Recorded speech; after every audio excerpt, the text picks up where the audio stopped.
Injustice नहीं होना चाहिए। मैं प्लेन अल्फाज में बोलूँ, अल्लाह चाहेगा तो 9 दिसंबर को अल्लाह ताला आपको चीफ मिनिस्टर बना देगा।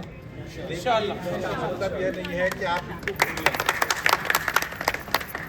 मेरा डिमांड बिल्कुल क्लियर और साफ है। आप 2500 रुपये देते बोले औरत को, 10% हमारे औरतों को, आप आसरा की पेंशन देते बोले 10% हमारे आदमियों को, घर आप बना रहे हैं आप एससी को दो। उसके डीलिंग थी बीजेपी के साथ, खिलाफ वोट नहीं डाला, हमारी सपोर्ट नहीं किया। ट्रिपल तलाक का मामले में सेम हरकत, जितने बिल आए पार्लियामेंट में हर एक बिल की तायद किया है शख्स। और यहाँ पर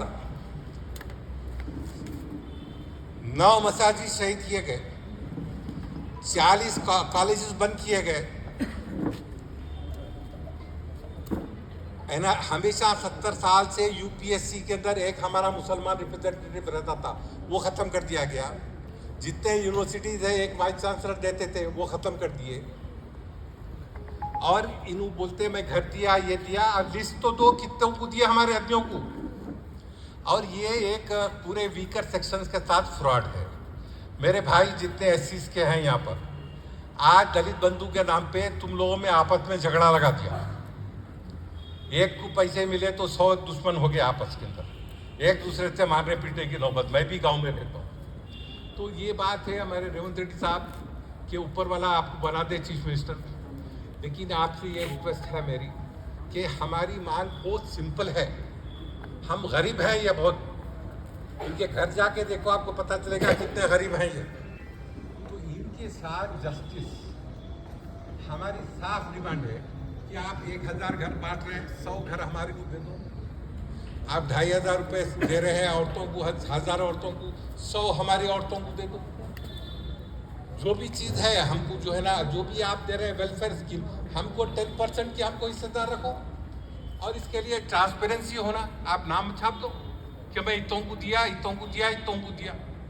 मैं जानता हूँ कि आप पूरे एक वक्त पूरों को नहीं दे सकते, लेकिन जो भी देंगे आप उनमें से दो हमको। और कान खोल के एक बात सुन लो, अच्छी तरह से सुन लो, आने वाला जमाना और टाइट होने वाला है।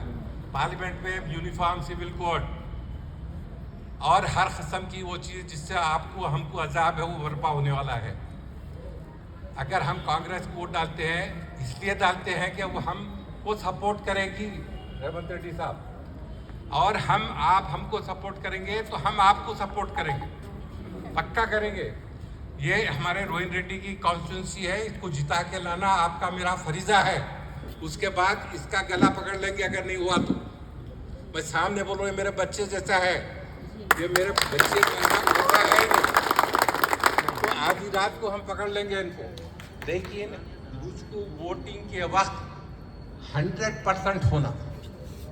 मैं कर्नाटक के अंदर था 2 दिन, पोलिंग के दिन 93% मुसलमान की पोलिंग। आज कर्नाटक के अंदर हिजाब के साथ अजाब दे रहे थे, हलाल हराम का अजाब दे रहे थे, सब खत्म हो गया। अगर कांग्रेस को नहीं लेंगे, खुदा ना खाता वो तकलीफ तुम भुगतेंगे। कोई 500 रुपये खा के आपको वरगला दिया, कोई 5000 रुपये खा के वरगला दिया। यहाँ अल्लाह का करम है, मेरे को कोई एक पैसे की ज़रूरत नहीं है। मैं मेरी कौम के लिए खड़ा हुआ हूँ। खुली बात आपके सामने ट्रांसपेरेंट तरीक़े से बात करो, कोई पीछे एक सामने एक बात नहीं करो। हमारे साथ जो है ना नाइंसाफ़ी जो हुई उसको आप दूर करिए। और ये हमारे जो लोग हैं मस्जिदों के इमाम हैं, इनको आप रीजनेबल दो।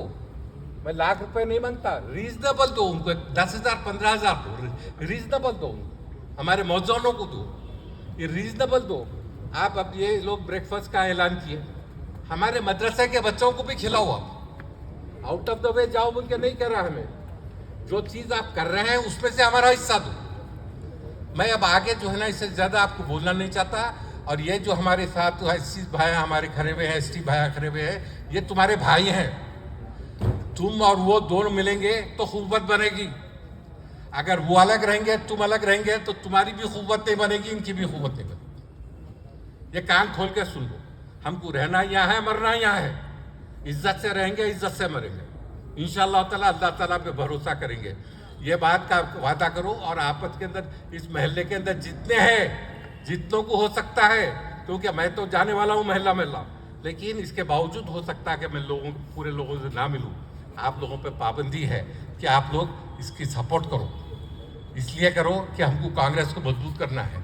पार्लियामेंट में एक ही पार्टी है जो बीजेपी के खिलाफ खड़ी हुई है, वो है कांग्रेस। ये ईमानदारी की बात है। एनआरसी में हो या कोई चीज़ हो, सिर्फ कांग्रेस ही आपका साथ दी।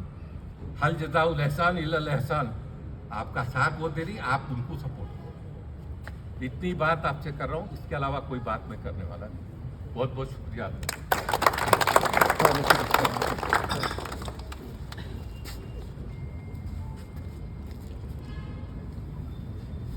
सरकार के खिलाफ भी लड़कर आज़ादी दिलाए, हर वक्त आप लोग साथ दिए।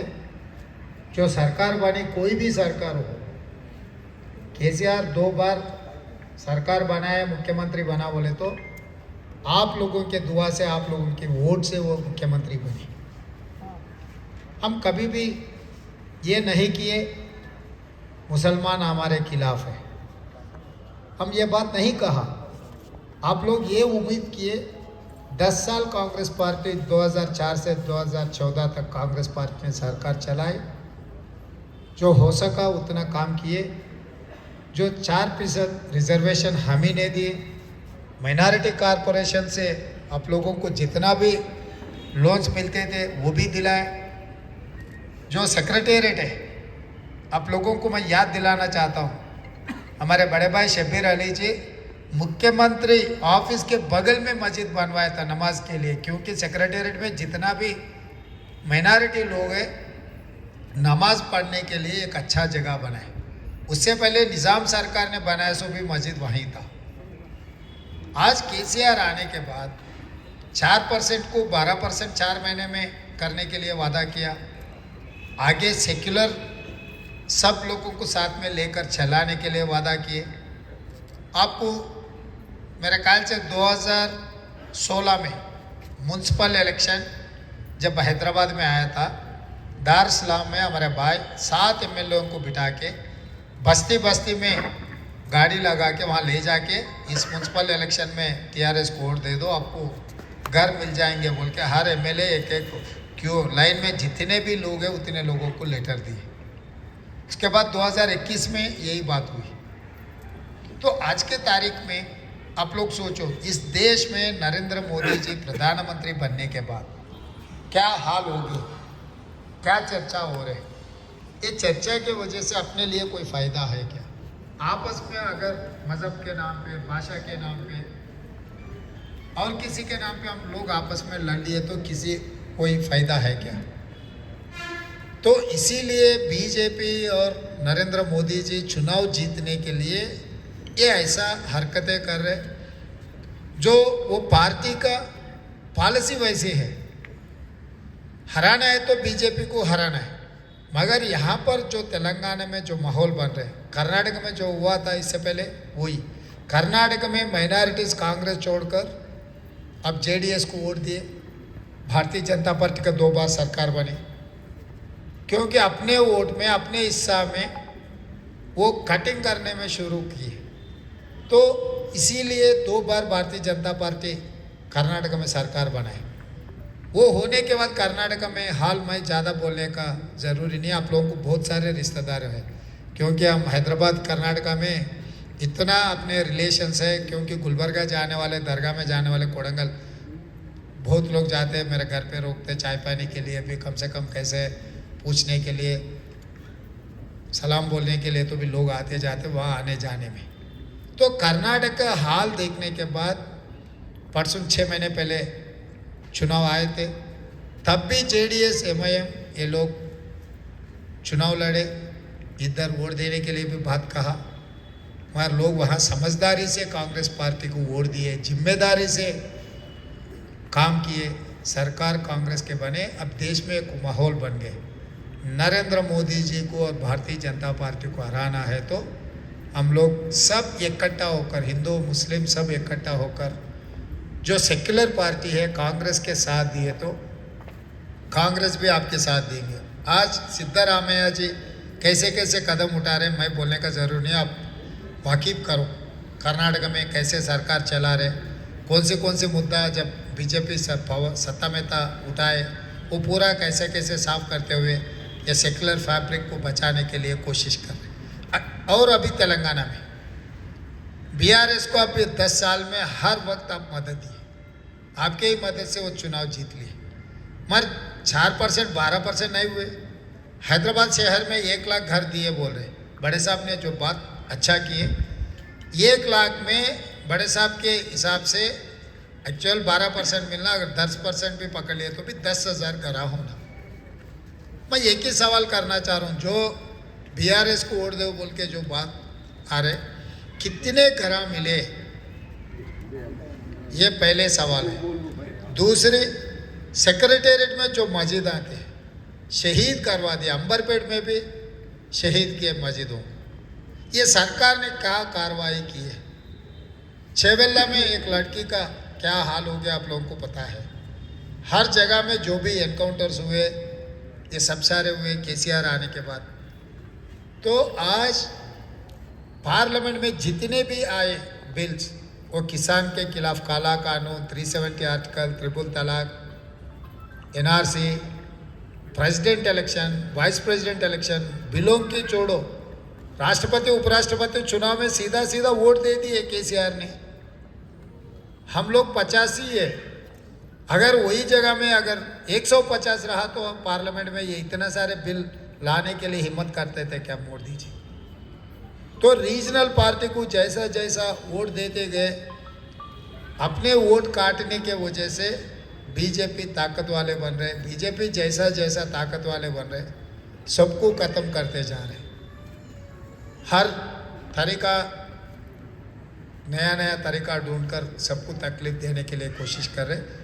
इसीलिए मैं जिम्मेदारी से, यकीन से मैं एक बात कहना चाहता हूँ, जो SC ST सब प्लान है वैसे ही माइनॉरिटी सब प्लान बनाने का मेरा इरादा है। मैं पार्टी से भी पूछ लिए, राहुल जी से भी मेरा बात हुई, उनका जितना हक है, जितना हिस्सा है, उतना हिस्सा उन लोगों को देने के लिए राहुल जी मेरे से साफ साफ कहा, आप वादा करो, हम निभाएंगे। कांग्रेस पार्टी ने जो जैसा महबूब वाला कालम साहब ने जो बात कहे, घर में शादी मुबारक में जो महालक्ष्मी ग्रुप में महिलाओं को हर महीने 2,500 रुपये देने का, 500 रुपये में सिलेंडर देने का, जो पेंशन 4,000 रुपये देने का, हर इसमें आप लोगों का हिस्सा आपको बराबर देंगे। ये आपके हक है,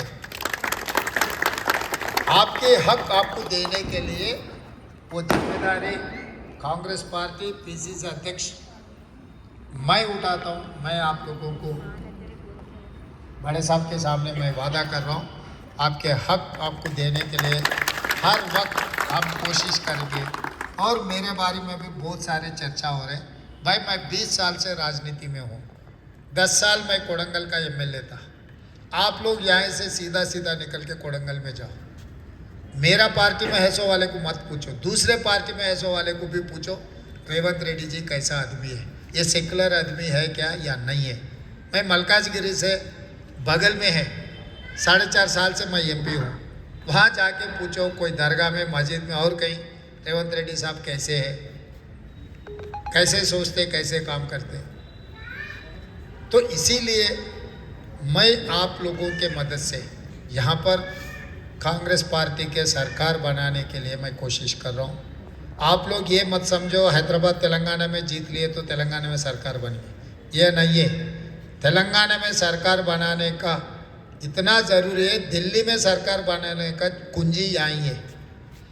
कर्नाटका तेलंगाना में अगर कांग्रेस की सरकार बन गए तो दिल्ली में कांग्रेस पार्टी का झंडा लहराएंगे लाल किले पे। अगर कांग्रेस का झंडा, सेक्युलर झंडा, सब लोगों के लिए भला करने के लिए अगर झंडा लहराना है तो तेलंगाना जीतने का बहुत ज़रूरी है। ये तेलंगाना चुनाव को आप ये मत देखो खाली एक प्रदेश में सरकार बनाने में, चलो भाई कांग्रेस भी रहने दो, नहीं तो BRS भी रहने दो बोल के ऐसा सोचने का नहीं है। यहाँ पर से दिल्ली का जीत है। दिल्ली में अगर मोदी को हराना है तो यहाँ पर पहले BRS को हराना है, क्योंकि इन्हीं लोगों के ताकत से वो दिल्ली में सरकार चला रहे। अब 10 साल आपके सामने है, मैं ज़्यादा बोलने का जरूर नहीं। 10 साल हर साल जो जो पार्लियामेंट में बिल्स आए आप ले लो। उनका नियत कैसे आप देखो, खाली रमज़ान आए तो रमज़ान के दिन में आप लोगों को खुशी करने के लिए 2-4 शहरे आप बोल के अच्छा बिरयानी खिला के कुर्बानी खिला के खुश करके जा रहे हैं। 10 साल देख लिए हम वो कैसे चला रहे। वो मोदी को छोड़कर बाहर आने वाला नहीं है। बार बार अभी ऐसा बोल रहे कि बाप बेटे दोनों ने अरे कांग्रेस को जिता के गलती की है कर्नाटका लोगों ने। भाई अगर कांग्रेस पार्टी नहीं जीते तो कौन जीतता था? बीजेपी जीतता था। तो आप क्या बोल रहे, बीजेपी को हरा के आप गलती किया बोल के बोलना चाह रहे क्या? आपके पार्टी नहीं है वहाँ पर, आप चुनाव लड़े ही नहीं। और आपके दोस्त भी 2 सीट में लड़े, 200 सीट में तो नहीं लड़े सरकार बनाने के लिए। जेडीएस भी 50 सीट में चुनाव लड़े, जेडीएस का भी सरकार बनने का मौका ही नहीं है। वहाँ पर चुनाव लड़े बीजेपी और कांग्रेस। वहाँ के जनता ने कांग्रेस पार्टी को वोट दिए, बीजेपी को हरा दिए। तो आप बोल रहे हर दिन भाषण में केसीआर और केटीआर अरे कर्नाटक की जनता गलती की है कांग्रेस को जिता के। चलो भाई गलती किया समझो, अगर गलती नहीं की है तो आपके हिसाब से बीजेपी को जिताने का है क्या? इसका मतलब आप इनडायरेक्ट वही बात पे जा रहे हैं। ये 10 साल जो पार्लियामेंट में जो बिलों के वक्त हर वक्त जैसा मदद दिया, आज भी वैसी मदद देने के लिए कोशिश कर रहे।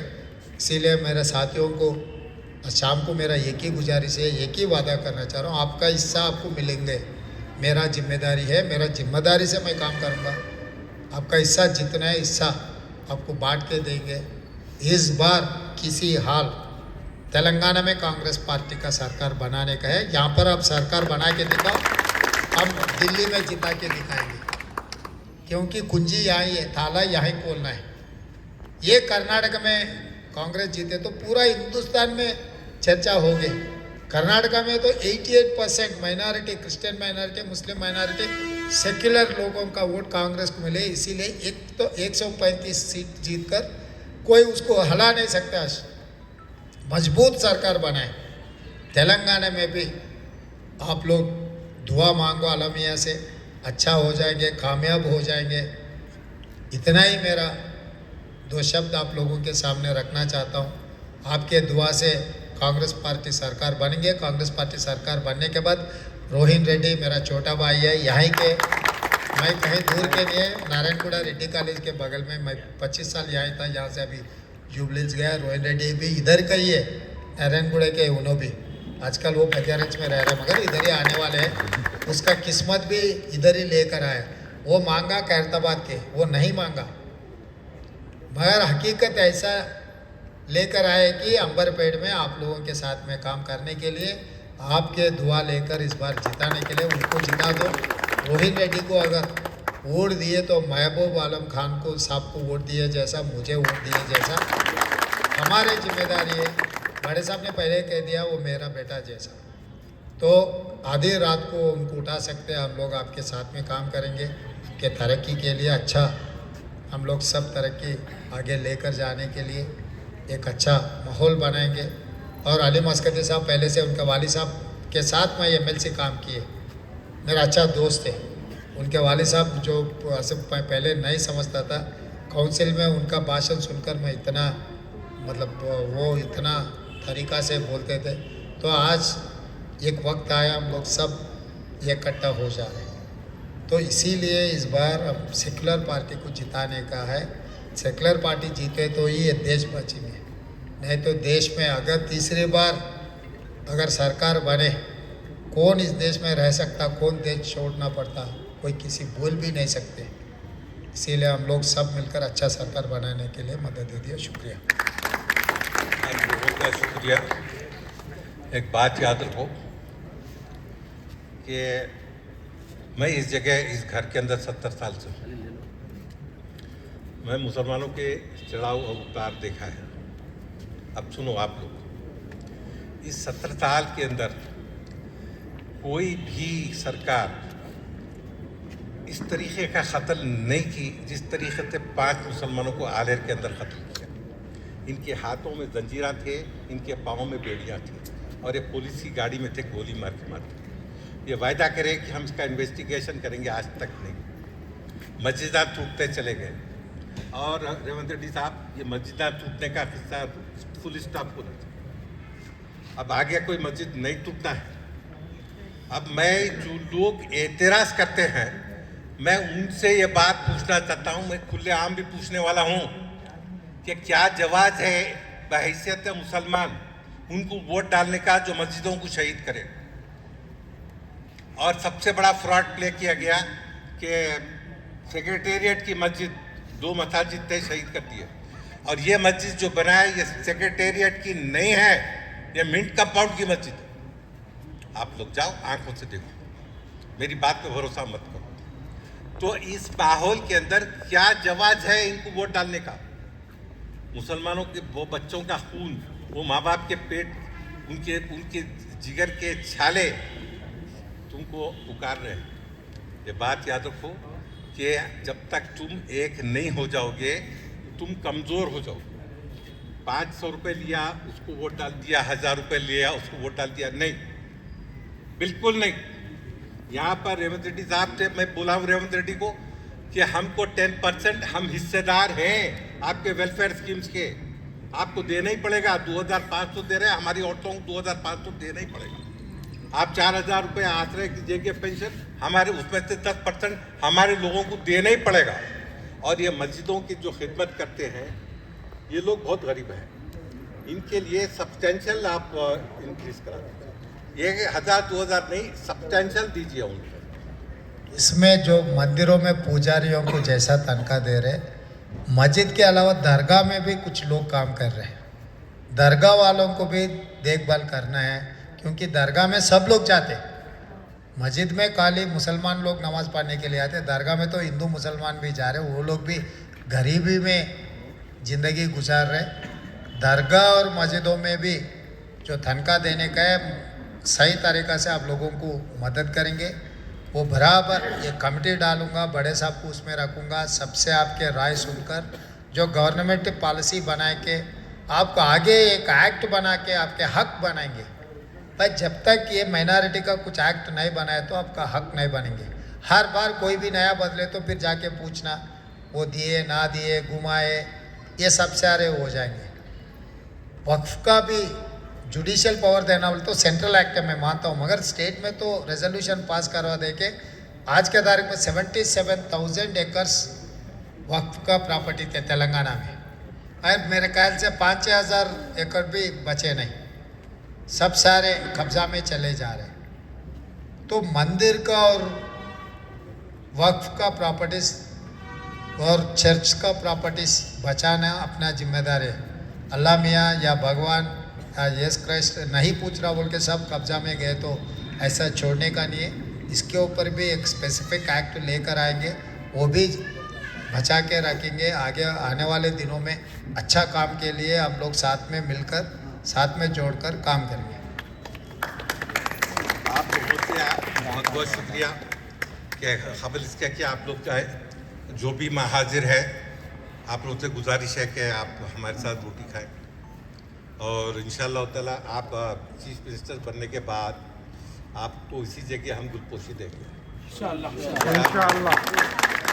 और हम खुशखबरी देंगे कि हमारे साथ जस्टिस हुई। वी रिक्वेस्ट जस्टिस कि भाई हमारे गरीब है, ये जाके आपको नहीं पूछ सकते, मैं बार बार बोलूँ। और मैं इनकी गुर्बत को डेयरी कॉलेज के अंदर देखता हूँ, ये लोग गरीब हैं, इनको हम आउट ऑफ द वे नहीं मांग रहे हैं आपसे। आपके जो वेलफेयर स्कीम है उसमें से हमारा परसेंटेज दे दो और नाम को छाप दो कि भाई हम इनको घर दिए, इनको 2,500 के पैसे मिले, औरतों को या ज़ईफ़ों को जो है ना 4,000 रुपये के ये मिला है, पेंशन मिला है। तो मैं इसके साथ जो है ना आप लोगों का बहुत बहुत शुक्रिया, मैं अपनी तकरीर को ख़त्म करता हूँ। आप सब मेरे भाई जितने हैं यहाँ पर, भाई बहन सब, आप लोगों से गुजारिश है कि आप महाजिर जो भी दाल रोटी है खाइएगा। बहुत बहुत शुक्रिया।